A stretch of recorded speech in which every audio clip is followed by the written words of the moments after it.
Estúdio Blaha World apresenta No Ritmo com Você, podcast. Direto do Estúdio Blaha World, aqui em parceria com o No Ritmo com Você, Jornal da República e Última Hora. Hoje estamos recebendo duas personalidades que fazem parte da história viva do nosso Brasil brasileiro. João Leonel Brizola, sobrinho do ex-governador Leonel Brizola, e Christophe Goulart, neto de João Goulart, ex-presidente da República, exilado e caçado pelo golpe militar. Vamos começar com o João Leonel Brizola. João Leonel, que é pré-candidato, é o pré-candidato da família Brizola no Rio de Janeiro a deputado federal pelo PSB. João, diante dos fatos que acontecem no Rio de Janeiro hoje, faz falta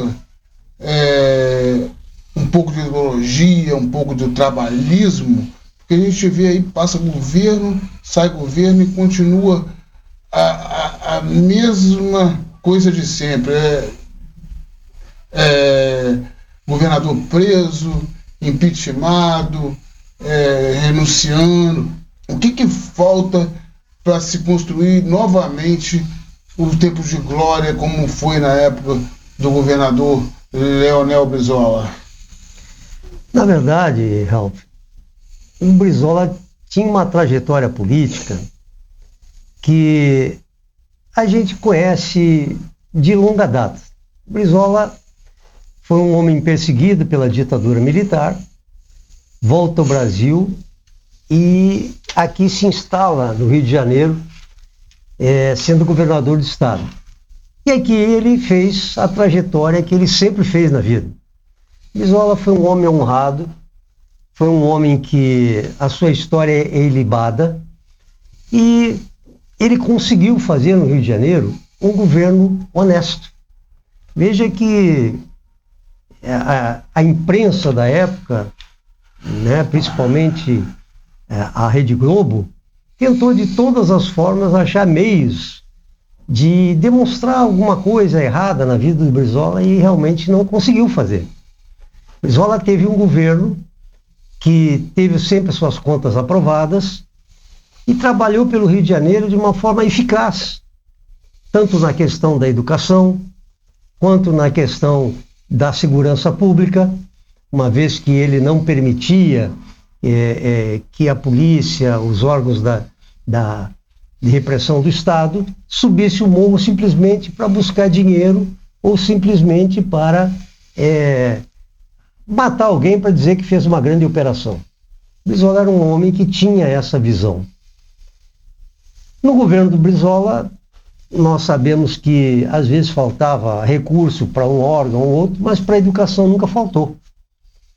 Às vezes as pessoas até diziam assim, mas Brizola, esse CIEP é uma escola cara, e eles repetiam sempre o mesmo bordão. Caro é a ignorância.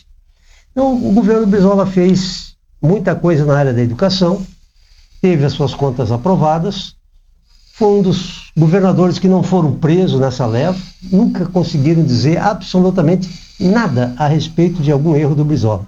Pode ter cometido erros políticos, e político comete erro político, mas erro de condução não. Então eu acho que nós tivemos um período muito bom para o Rio de Janeiro, né? A despoluição da Baía da Guanabara, a questão, por exemplo, do reaparecimento do Rio de Janeiro no cenário nacional, com a presença do Brizola foi muito grande. Aqui tiveram várias personalidades do mundo que vieram aqui buscando um espaço político no Rio de Janeiro, trazendo ao Rio de Janeiro alguma coisa importante dos seus países, né? E eu acho que o governo do Brizola estava na hora de voltar. Estava na hora de voltar, e eu acho que é um bom momento para isso. Eu acho que eu represento um pouco disso, porque além de ser sobrinho, sou afilhado.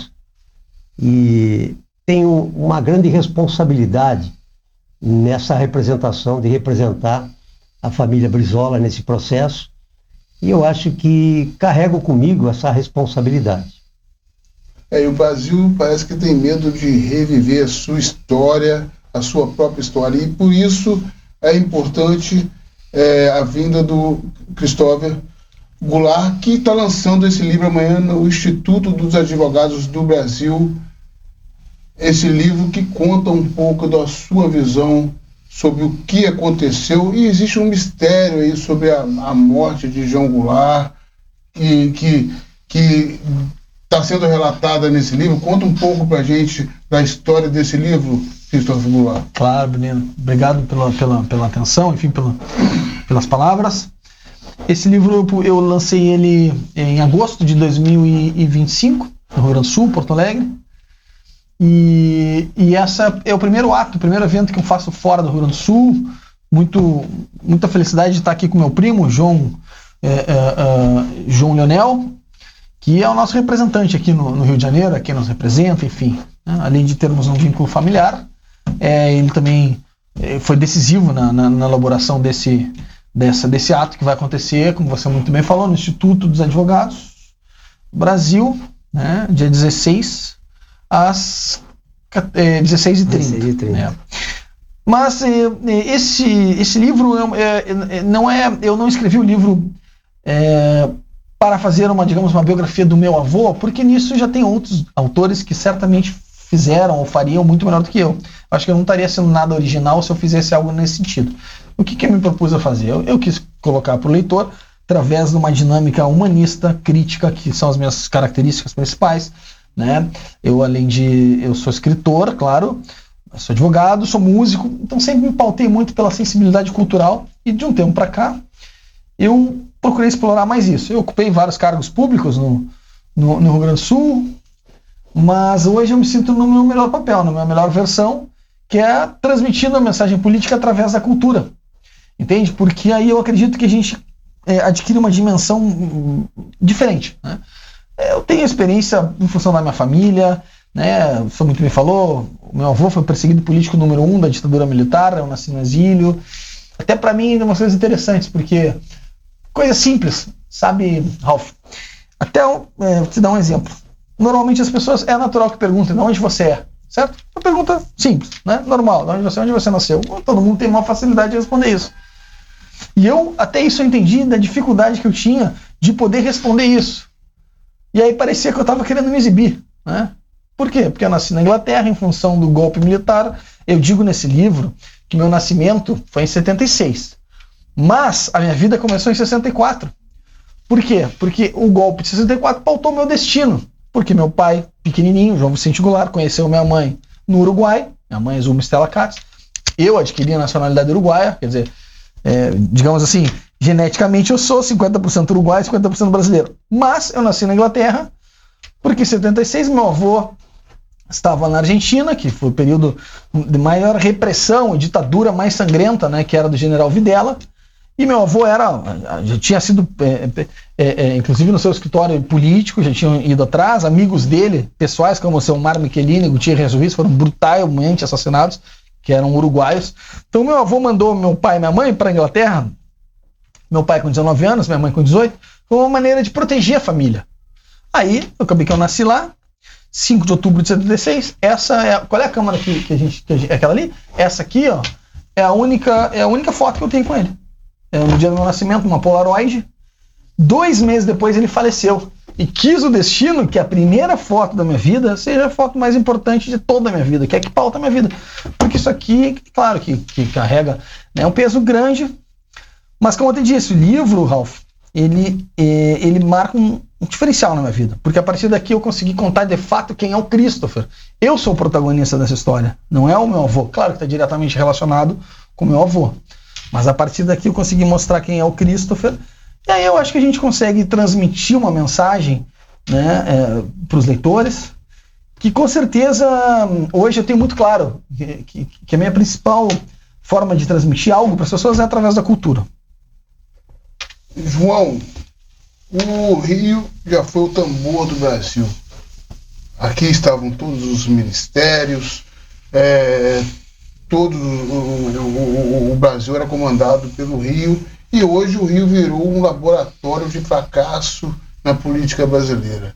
O Brasil inteiro ri quando fala em Rio de Janeiro. A gente vê isso quando a gente visita lá a Câmara dos Deputados. O Rio de Janeiro precisa melhorar muito a sua imagem, apesar de a gente ter bons parlamentares, apesar de a gente ter boas lideranças, e tem que separar o joio do trigo. Mas o senhor, como médico sanitarista, com uma carreira deslumbrante, foi um dos responsáveis pela implantação na saúde, por exemplo, do CIEPS, que é um projeto do Brizola que foi desconfigurado, mas que até hoje, se existe alguma escola pública em todas as cidades, por menor que seja, é graças ao CIEP. O CIEP revolucionou a educação do Estado do Rio. Fala um pouco dessa sua participação como médico, como sanitarista, na construção do CIEPS, esse legado imortal do Brizola. Se olhar o CIEP hoje, você vai ver uma coisa. O CIEP era o responsável pelo ensino integral. O ensino integral não é uma coisa que nós descobrimos aqui, nem o Darcy, nem o Brizola. O ensino integral foi o que alavancou o avanço em muitos países da Europa, e demonstrou-se que esse tipo de ensino, esse tipo de pedagogia era de muita importância. Quando fizemos esse trabalho no CIEPS, o professor Darcy Ribeiro me convidou para ajudar na área da saúde, como formular saúde dentro do CIEPS, né? E ali tinham coisas importantes. Como médico sanitarista, eu trabalho com a prevenção da doença, né? Eu não trabalho mais com a doença instalada, eu trabalho prevenindo a doença. Eu vou dar um exemplo aqui de uma coisa que a gente fazia que era muito interessante. Parecia uma criança lá no CIEP com piolho. A tendência era chama um médico para tratar do piolho na cabeça. A gente não fazia isso. A gente fazia um trabalho pedagógico. A gente fazia teatro com o pessoal da animação cultural, mostrava como é que o piolho se instalava na cabeça daquela criança, como é que ele ia para dentro da casa deles, como é que ele se distribuía na comunidade. E depois de tudo isso é que a criança era medicada. Era a mesma coisa em relação à odontologia. Era uma coisa preventiva, né? E a criança introjetava aquele conhecimento na sua vida. Aquilo ficava definitivo. A própria alimentação. A importância da alimentação para a criança estar ativa, para a criança estar, naquele momento, estudando com condições de estudar, não estava sonolenta, não estava faltando alimentação, não é? O nosso segundo cérebro é o estômago, é o intestino, é o sistema digestivo. Ora, se ele está mal alimentado, a cabeça não funciona. E Brizola enxergava isso, né? Então o CIEPS foi um projeto extraordinário que a gente não poderia ter deixado parar, não é? Eu acho que se, por acaso, eu vier a ser eleito, eu vou ser o grande defensor dessa causa. Vou brigar para todos os lados que eu puder brigar para que a gente retome o CIEP, né? Além do que, cá para nós, vejamos a questão cultural. O CIEP, ele é uma obra de Oscar Niemeyer. Oscar Niemeyer é um arquiteto reconhecido mundialmente. Então, só uma estrutura dessa devia de ser quase que algo a ser visitado, para ser entendido, um projeto fantástico do Niemeyer. Brizola sacou isso, o Darcy sacou isso, e são coisas extremamente importantes. Tinha a visão pedagógica do Darcy e tinha o Brizola como garantidor do processo. E tem coisas interessantes que aconteceram no CIEP que, uma ocasião, eu por acaso estava junto. Quando se descobriu que podia fazer CIEPs naquela área que hoje temos o Sambódromo, aí naquele momento o Brizola foi avisado, os olhinhos dele brilharam, ele disse assim, vamos botar um monte de CIEPs aqui e tal. E o Darcy disse, não, Brizola, pensamos na questão da cultura do carioca, o carnaval é importante, vamos fazer uma coisa assim. E aí O Brizola se convenceu, disse, então tá bom, vamos fazer a passarela e tal. Um dia, visitando a obra, eu estava junto nessa visita, o Brizola chegando lá, ele olha aquele espaço debaixo das arquibancadas, mas Darcy, aqui não dá para fazer esse app, e não é que fez. Então era um projeto extraordinário nesse sentido, tinha a visão da importância. E essa visão nascia da própria dificuldade do Brizola como estudante. Ele precisava, ele comeu o pão que o diabo amassou para poder ser Leonel Brizola. Então, isso aí tem essa concepção. Eu fico muito feliz por ter ajudado um pouco nesse processo. O Christopher Goulart, a gente está vivendo uma era agora, uma era que tudo passa muito rápido e que vale a narrativa. Da forma que a pessoa conta a narrativa. Se você acompanhar os debates hoje, cada um conta a sua narrativa. Na hora que abre a votação lá, você vê que era só narrativa. A votação, o governo sempre quase vence. Então, você assiste os debates e fala, pô, vão detonar o governo. Aí na hora que abre, o governo venceu. Então, você vê que vale mais uma narrativa do que a realidade. E a gente sabe que a história, tanto de Getúlio, como de Brizola, como de João Goulart, muitas vezes é distorcida. Você foi um dos que fez, por exemplo, o trabalho da exumação do corpo, porque em cima daquela tese de um envenenamento. Como é que você vê a história de João Goulart? O que é a realidade? O que foi distorcido em cima de uma narrativa como Neto? O que é realidade? O presidente João Goulart é um dos maiores líderes da América Latina de todos os tempos. Isso é realidade. O que é realidade? O presidente João Goulart era um visionário, era um cara muito à frente do seu tempo. O presidente João Goulart foi o líder mais à esquerda que quis, através das reformas de base... Acusa ele de comunista. Não, mas isso é uma coisa, né? Não dá nem para levar a sério isso, né? Porque a questão do comunismo é um rótulo que se coloca, né? Que só demonstra a ignorância de quem fala. Isso aí já é uma coisa, já é, né? Apesar de que naquele momento fazia mais sentido, porque ali a gente vivia numa Guerra Fria. Então ali fazia mais sentido, porque ali ainda tinha o... nunca ter tido ligação, né? Então o meu avô era um capitalista, era um homem que vivia do lucro, era um fazendeiro, né? Então isso não se sustenta mais. Mas o que acontece? O país perdeu muito com a morte de Jango, porque meu avô, é evidente que aconteceu um crime de Estado, no momento que bota o cara pro exílio, joga para o exílio, o único presidente, e a gente espera que seja o único, né? Que não aconteça de novo, a morrer no exílio. Então o assassinato, independente, e eu tenho sim convicção, como advogado investiguei possível envenenamento dele, mas o assassinato foi muito pior do que o envenenamento. Que bom se fosse só um envenenamento, porque aí matava de uma vez só. Mas sabe o que acontece? Foi morto a conta-gotas. Desde o momento que saiu aqui no dia do golpe, dia da mentira, 1º de abril, dia da mentira, a partida foi para o Uruguai, de 64 a 76 foi morto de decepção, de desilusão, de desgosto, de angústia, de nunca poder voltar para o Brasil. Então não tem assassinato pior do que esse, né? Que é o assassinato dos sonhos, o assassinato da ideologia. Como é que o Brasil perdeu? Porque o Jango não retornou. Quando aconteceu a anistia, né? A reabertura do país, o Jango não voltou. Então aí se perdeu. Claro, o governador Brizola aí fundou o PDT, através, né, carregou, digamos assim, essa bandeira de Getúlio Vargas, de Jango.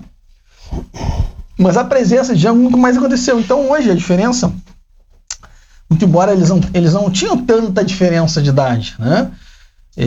Mas o governador Brizola viveu até 84 anos, não é isso? O meu avô morreu com 57. Então, claro que a impressão que dá é que Jango está muito mais ligado aos livros da história, né? O que, para mim, particularmente, ou na família, aumenta o desafio. Porque, na verdade, foi uma questão circunstancial, né? O tempo vai passando, os eleitores já... Não, o momento social, político, econômico vai mudando. Lamentavelmente, na minha avaliação, para pior. Eu não acho que a sociedade vem de um tempo para cá, ou desse tempo do meu avô, de um tempo para cá vem se qualificando. Não, acho que não. Eu, particularmente, e eu tenho muita fé no João Leonel, que me representa, né? Mas, particularmente, eu só acredito na transformação social afetiva através da cultura. Isso é porque eu acho que eu já vivi muita coisa, já tenho experiência suficiente, tanto familiar como na prática, que no final das contas, Ralf, sabe o que acontece? Tudo é a mesma coisa. É a minha opinião pessoal, né? O que não me impede, qual é o caminho que eu estou me propondo agora a fazer política? De um caminho alternativo, que é o que eu acho que eu consigo me expressar melhor, que é através da cultura. Porque se eu fosse pelo caminho tradicional, eu não ia conseguir, se eu fosse pelo caminho tradicional. Porque é o seguinte, sabe o que eu te digo? Tem que ter muito mais hipocrisia, muito mais falsidade, tem que ter um nível muito maior de uma capacidade perversa que, lamentavelmente, eu não consigo ter. E por isso que eu acredito no João, porque o João é um cara completamente idealista, é um cara que vai transformar, um cara necessário para o estado do Rio, e estou tendo orgulho de estar aqui, porque é um cara que acredita, ainda é um dos caras que acredita, um cara que tem ideal. E eu assino embaixo a capacidade do João e acho que o Rio de Janeiro merece um deputado como o João. A gente tem que acreditar que a gente pode mudar, apesar do pesar, né? A utopia sempre é necessária. E por falar em utopia, por exemplo, o SUS era uma utopia. No lugar do mundo, nenhum do mundo existe um sistema igual ao SUS. E a sua experiência com o SUS foi única. Você foi um dos que ajudou a implementar. Fala um pouco dessa sua experiência no Sistema Único de Saúde, que é esse sistema que vem dirigentes do mundo inteiro aqui para conhecer e ninguém consegue implantar da forma que é no Brasil, essa saúde universal para todos em outros países. Ralf, sabe que tem algumas coisas interessantes. Quando a gente fala no Sistema Único de Saúde, a gente acha que ele é um produto da 8ª Conferência Nacional de Saúde e depois promulgada pela Constituição de 88, que era a Constituição Cidadã. Mas o Sistema Único de Saúde nasce no governo do João Goulart. Veja só que coisa. Nós conseguimos buscar historicamente todas essas raízes e era uma das propostas de reforma de base do Jango. Na época está escrito, temos esse livro produzido. Né? Então lá nasceu o SUS. Mas depois, com toda a questão militar, do golpe empresarial militar, isso foi passando. Nós recuperamos, através do Dr. Wilson Fadul, que foi ministro da Saúde do Jango, recuperamos essa documentação da 3ª conferência. Lá começava o SUS. Então, pela primeira vez, enquanto tinham várias instituições que buscavam um sistema único de saúde, pela primeira vez um partido político entrou produzindo documentos sobre o Sistema Único de Saúde, que foi o PDT na época. Eu era presidente do Movimento Socialista da Saúde e nós conseguimos montar o SUS. Vive grandes dificuldades hoje para se manter. Há um erro grave no SUS, que é a privatização do SUS. Estão privatizando. Empresário quer lucro, não quer qualidade, quer lucro. Essa privatização do SUS está levando o SUS a um descrédito. Você chega a uma unidade de saúde, você não é atendido com carinho, você não é atendido com o que melhor. Os profissionais de saúde que estão lá não estão pagos, estão com 2, 3 meses de atraso no salário, porque é um produto de empresas. Isso não pode acontecer. Também não está totalmente definida a questão do financiamento de saúde hoje do SUS. Existe um financiamento do Tesouro Nacional, e só. Mas tinha outros financiamentos que ter os recursos da bebida alcoólica, dos acidentes, tinham várias coisas que tinham que ter estrutura para dentro do SUS e que não é feito. Enfim, é um sistema fantástico, eu acho que tem como aprimorar, vou sempre estar brigando por isso, porque é da minha atividade profissional. Eu acho que o SUS tem como melhorar. Tem como melhorar e não é tão difícil assim de fazer isso. Primeiro, o Estado tem que assumir a sua responsabilidade e não privatizar. Eu quero agradecer muito a presença de vocês hoje. Felizmente, nosso tempo hoje está escasso. Deixo uma mensagem final. Amanhã é o lançamento do livro lá no Instituto dos Advogados do Brasil. Deixo uma mensagem final aí para essa nova geração que precisa conhecer a história para não repetir seus erros. Então, mais do que história e política, que eu posso dizer é que é uma história de superação. Então não precisa necessariamente gostar, claro que tem toda a orientação política que a gente carrega, mas é uma história que, se eu conseguir criar uma empatia com tantas pessoas que têm as adversidades e que muitas vezes não encontram um caminho quando se questionado uma alternativa fora do padrão convencional da sociedade de consumo, eu acho que eu vou estar acrescentando muito nesse sentido. Naqueles que eventualmente se atrevem a pensar fora da caixa. Porque muitas vezes a gente se sente incompreendido, sabia? Então a gente tem esse livro aqui que com essa intenção de criar empatia, criar conexões. E mais uma vez, muito feliz aqui com o meu primo, João Leonel, que na verdade ele que é o cara que assumiu essa linha de frente, organizou e foi o cara que me ajudou muito para que isso aconteça no Rio. Então fica a minha gratidão e minha indicação aqui pro meu primo aqui, Leonel. Tá? Te agradeço. E obrigado a você também, a todos que nos assistem ao canal. Recomendo. E Manchado de Sangue terás que crescer. Legado Brizola aí, com esperança aí de 2026 também, lá no Rio Grande do Sul, com a candidata Juliana Brizola. Deixa uma mensagem final pra gente.